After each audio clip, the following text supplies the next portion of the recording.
So imagine this. It's the late 80s. You're a high-powered stockbroker working in the greed is good era. Things have been going well, so you treat yourself with a brand new Porsche 944. In addition to being a totally sweet ride, it's also the first car in America to come with dual front airbags. You like to risk things on the trading floor, but in the streets you keep it safe. One day coming home from a business meeting, you lose control of your car. In the final moments before the crash, you're comforted by the idea that the airbags in your car are going to protect you. But as you hit the Jersey barrier, they don't deploy. Instead, you fly unprotected into the dashboard at G-forces usually reserved for astronauts, with nothing to protect you. In the quiet after the crash, the display on your car flashes, "Payment past due, airbag disabled."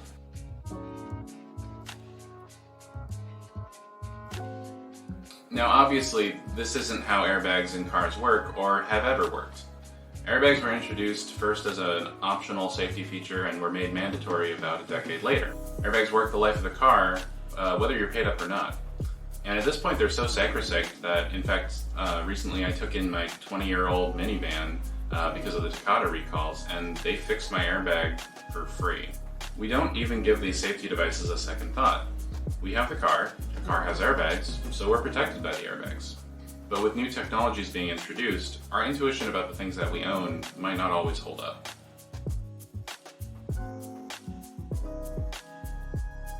A few months ago, the motorcycle gear company Climb introduced the AI-1 airbag vest. This is a new piece of technology that has been protecting motorcycle riders recently. It's a motorcycle vest that looks like a normal vest until you're in a crash, and then an airbag deploys and protects you from the worst of the impact. Vests like this are starting to become standard issue wear that you just wear when you're out on a ride no matter what. Climb's has something unique, however. You can buy it on a payment plan, but if you miss a payment, the airbag is remotely disabled. So you can have bought this critical safety device, and if you miss a payment, it becomes a useless fashion statement. In a way, Climb has created this sort of perverse capitalistic trolley problem. You are standing by a trolley switch. The trolley's barreling down the tracks towards someone who's tied to them. You can pull the switch and divert it onto another track where it will harmlessly sail past everyone. However, the person tied to the tracks hasn't paid you, so you don't do anything and they die. Obviously, this is a reductive way of looking at it. And in fact, Climb claims that they implemented this plan so that more people can get access to this potentially life-saving technology. Still, it seems counterintuitive that you can have purchased this product and sometime later it no longer does what it was designed to do, what you bought it to do. The earlier example with the Porsche seems ridiculous because we know that's not how car airbags work, but at this point are we just so desensitized to subscription plans from things like Spotify and YouTube Plus that we're willing to accept it for safety devices? The answer is maybe, because it turns out that rules around ownership are not fixed in stone. They're invented and designed by people to serve a purpose. And the way we define ownership can come to define not just who we are as people, but who we are as a society.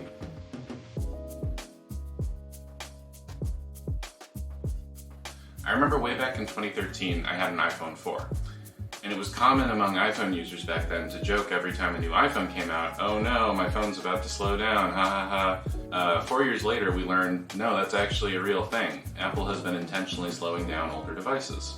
As with Climb, Apple claimed that this was for the consumer's benefit. They said that by slowing down these older iPhones, they were protecting the battery.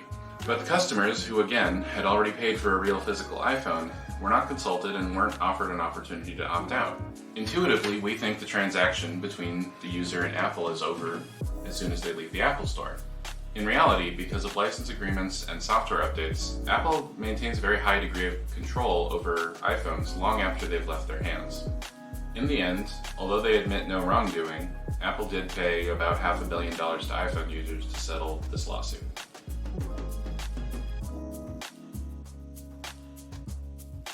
Working on cars is as American as an apple pie from McDonald's. Fixing the family car can be a bonding experience. It can also be a young child's first exposure to STEM concepts. Even if you don't fix your car yourself, chances are you take it to a local mechanic, somebody who's part of the community. This is another case where it seems to us only natural that we have the right to take our car where we want to get it fixed, whether that's fixing it ourselves or taking it into an independent shop. It seems like that's just the way things should be. But again, in reality, it's not some unalienable right. It is actually something that people had to fight for, and that is under attack to this day. There are laws on the books that are there to protect not only your right to take your car to someplace besides the dealership, but also to guarantee access to things like spare parts and repair manuals. This right is inconvenient to automakers who would, of course, prefer that we're locked into getting our cars serviced by them, or better yet, just buying a new car. The effort to protect these rights and to expand them to other devices is called right to repair. Tesla has been notorious for guarding spare parts closely and forcing users to take them to authorized Tesla repair centers. One justification that they give for this is that electric cars are just harder to work on. But this doesn't really make sense, because if you look at things like the Chevy Volt or the Nissan Leaf, there's parts available for those just like any other car. Another reason cited for Tesla's walled garden is because it gives customers a more seamless experience.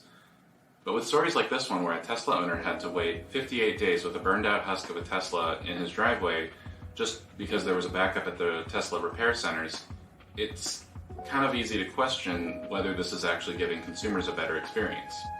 And I don't mean to pick on Tesla alone here either. Several legacy automakers, including GM, Toyota, and Honda, are contributing millions of dollars to lobbying efforts that are attempting to make it harder for consumers to access diagnostic software tools that are needed to work on modern cars. And right to repair affects far more than just cars. Farm equipment, for example, is not actually covered by the same protection that cars are, meaning that manufacturers like John Deere are able to exert a huge amount of control over what the owners of equipment can do. John Deere tractors can only be serviced by authorized technicians, which means that oftentimes farmers will be left waiting with, crops withering on the vine for a repair person to come over from 2 states over because they can't fix their tractors themselves. Ow!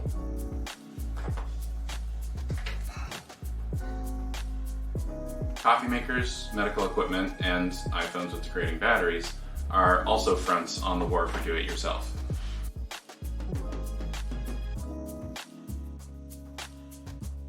In these 3 cases, companies are taking anti-consumer actions that rely on subverting how the customer thinks about a physical object that they bought. A vest that you bought is disabled remotely. A software update slows down your phone without your consent. You're not allowed to fix your car when it breaks.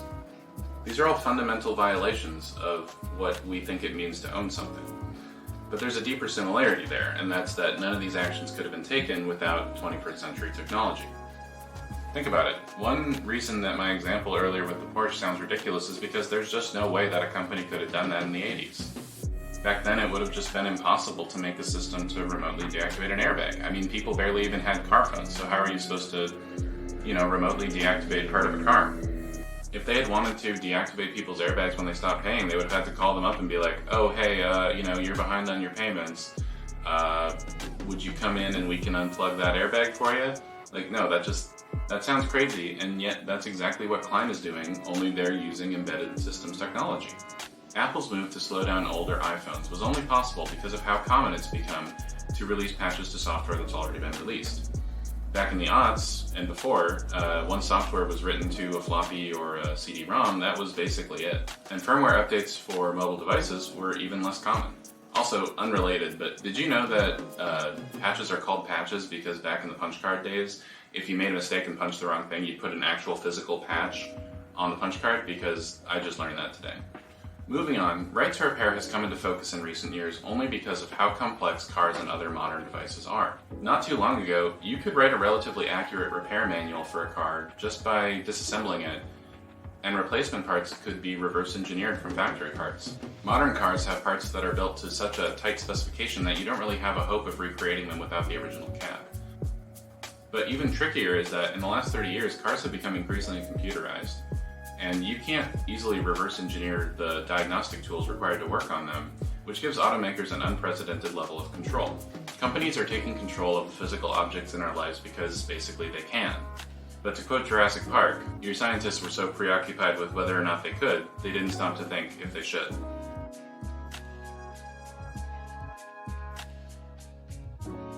In their recent book Mine, Michael Heller and James Salzman argue that ownership and the way we define ownership defines who we are as a society. Furthermore, they posit that ownership rules are not set in stone or self-evident, but they're designed to elicit certain behavior from people. They are social constructs, designed consciously or unconsciously to serve a purpose, to shape behavior, and to pick winners and losers. With this in mind, what kind of behavior do we want to encourage? It's always a trade-off. Companies like Climb might develop new safety technologies expecting a profit, but how far is too far when it comes to collecting their due? Apple seeks to create a flawless experience for its users by making some choices for them. It just works. Or, if you're a little less charitable to Apple, maybe users notice that their phone slowed down and it's time to buy a new one. In a world choked by e-waste, is this behavior that we really want to encourage? For cars, there are things that we don't want tampered with. Nefarious operators might use diagnostic tools to mess with, say, emission systems or safety systems in the name of convenience or performance. But does restricting access to these tools really help protect these things? Personally, I think it's likely that the bad actors will get in either way, and these restrictions will just end up hurting users who just want to get their car fixed. It seems like it would be better to make the tools open to all and enforce the standard some other way, for example, yearly inspections. The point is that these are all choices that we make. And of course, making no choice is a choice in and of itself. A lot of how we think about what we own is rooted in tradition, and in a move fast and break things world, tradition holds less and less sway. And as the Internet of Things creeps further into our lives, we as computer scientists need to consider how the things that we create interact with people's expectation about the things that they own. In my amateur opinion, it's almost always right to default to possession equals ownership. I have this device, so I can do what I want with it. In this way, end users are empowered to make choices that are right for them, rather than be forced to follow along with some corporate ideology. It can be hard for companies to relinquish this control. They feel like they're giving up on some power or some sort of profit potential. But in the end, a more open world where people really own the things they own is a world with more experimentation and more innovation. It's a more sustainable world where our older machines can be kept in working order for longer. And in spite of what Citizens United says, corporations aren't people. People are people. So we should be making sure that the laws of ownership work for people.